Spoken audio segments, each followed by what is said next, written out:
Esta es la historia de cómo en un severo lapso en mi juicio decidí pagar $15 al mes para acceder a un mundo virtual donde el racismo es un problema ligeramente menor que en el mundo real, donde completar trabajos sucios por dinero, seguir las órdenes de la caracola mágica y tener crisis neuróticas son la orden del día. Todo simplemente para crear una review de fácil digestión para el YouTube.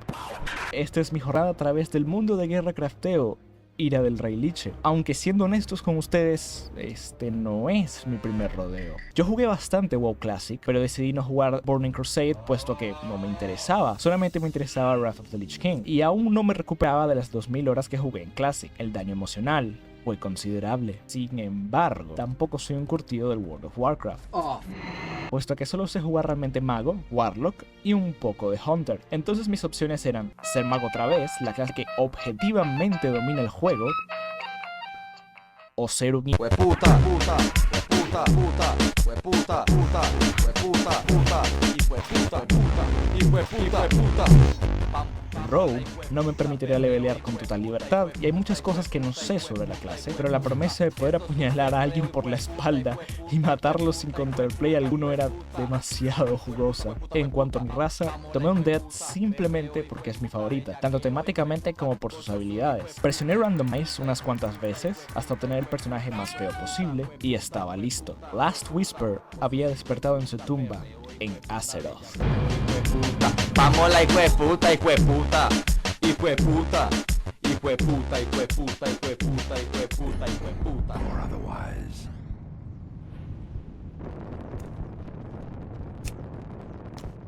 And you are... Lo primero que hace el juego es tomar tu atención con su atmósfera. El lore se le entrega al jugador completamente masticado. Literalmente te escupen el lore de tu raza los primeros 5 minutos del juego y luego usan el texto de las quests para continuar el resto. Como es de esperarse, las quests son la forma principal de storytelling en el juego, pero las visuales, los sonidos y la música no se quedan atrás para darte a entender qué está pasando en un ambiente. Y esto es porque Blizzard le sabe a eso del storytelling environmental. Si el juego no diera a entender su historia tan claramente con las visuales de su mundo, no creo que nadie podría seguirla, porque siendo honesto, nadie lee las putas quests. Un bosque tenebroso y desolado poblado escasamente por monstruos no muertos y animales escalofriantes. Eso es Trishfall Glades, y eso mismo te cuenta la historia de los no muertos. Mortales asesinados y esclavizados por Arthas, que lograron escapar de su control y ahora intentan formar su propia sociedad para defenderse de un mundo que odia su mera existencia. Entonces tomo la primera quest y es lo que esperabas que fuera: matar mobs. Ahora es momento de hablar sobre el Inmaculado, espectacular, sublime loop de jugabilidad de World of Warcraft, empezando por su magnífico, emocionante y conmovedor combate, el cual consiste en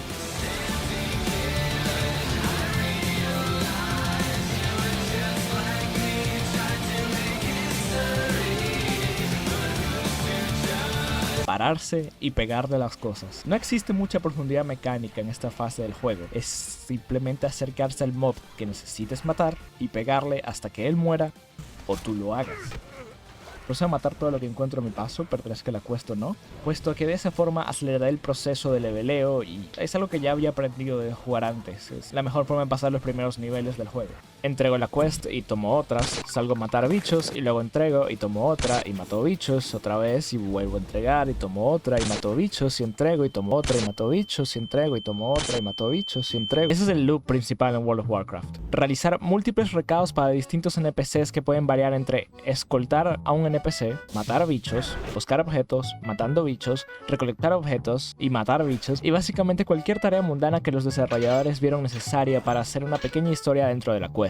La recompensa por cumplir estas tareas será experiencia y objetos que te permitirán pegar más fuerte y estar parado más tiempo.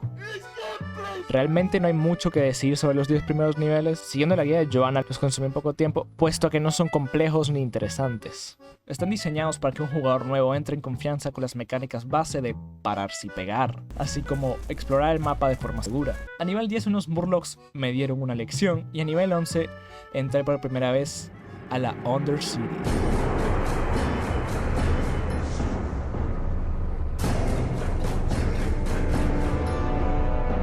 La Undercity es la capital de los no muertos, una ciudad escondida debajo de las ruinas de Lordaeron. Visualmente, la Undercity encarna perfectamente en lo que se han tenido que convertir los no muertos para sobrevivir. Un aura de malevolencia rodea todo el lugar y me perdí. Este juego, creado en tiempos pre-Ubisoft, pretende que leas las quests y uses un mapa y los puntos cardinales para ubicarte en el mundo, algo que realmente funciona. Nada es estar tan inmerso en un lugar más que tener que hacer el mapeado mental para buscar una salida, un NPC o otro jugador. Pero obviamente ya han pasado 12 años y nadie tiene tiempo para eso. Así que es casi requisito obligatorio para jugar instalar un add-on llamado Questy que te suele decir a dónde ir modo Ubisoft. Me perdí al no poder guiarme con Questy para salir de la Undercity y debido a que soy un ser mononeuronal y no puedo entender las instrucciones de la guía que estoy siguiendo. Logro salir para farmar Scarlet Crusaders y es aquí cuando el primero de muchos incidentes menores ocurriría. Verán, existe una quest en la cual debes encontrar un Undead camino al Silver Pine Forest y tumbarle los dientes. Procedo a caminar una distancia considerable para encontrar a dicho no muerto, solo para darme cuenta que no tomé la quest correspondiente. No teniendo mi Hearthstone y siendo nivel 11, debo caminar todo el camino de vuelta a pie. Aprovecho la ocasión para realizar otra quest en su lugar, salvando exitosamente una hora de mi vida de ser completamente malgastada. Verán, los errores en este juego no se pagan con otra cosa que con tu tiempo. Mientras más veces la cagues, más horas de juego tendrás. Finalmente cago a palos a dicho no muerto y entrego la quest. Me arrodillo ante mis señoras Silvanas, porque en efecto, soy ese tipo de degenerado, y tras pegarle a múltiples bichos por ahí, llego a nivel 12+1, donde finalmente es momento de tomar el Zeppelin a Orgrimmar. Aquí es cuando te das cuenta de lo gigante que es realmente el mundo de WoW. Empiezas y ves esto, te parece un mapa grande, luego haces zoom out y carajo, es un continente grande, y luego haces zoom out otra vez y resulta que son dos. Esta expansión constante del mapa ocurre una y otra vez mientras juegas. Para ser un juego de 2004 es jodidamente gigante. Mierda, diría que es hasta más grande que la mayoría de MMOs actuales. Esto me generó ciertas dudas. ¿Podría realmente recorrer el camino de degeneración psicoactiva constante requerido para llegar a nivel 70 antes de que terminara el preparche? ¿Mis habilidades para el PvP serían suficientes para hacerle frente a jugadores con casi 20 años de experiencia? ¿Algún día rompería el ciclo y escaparía de esta caja de Skinner con pasos extra?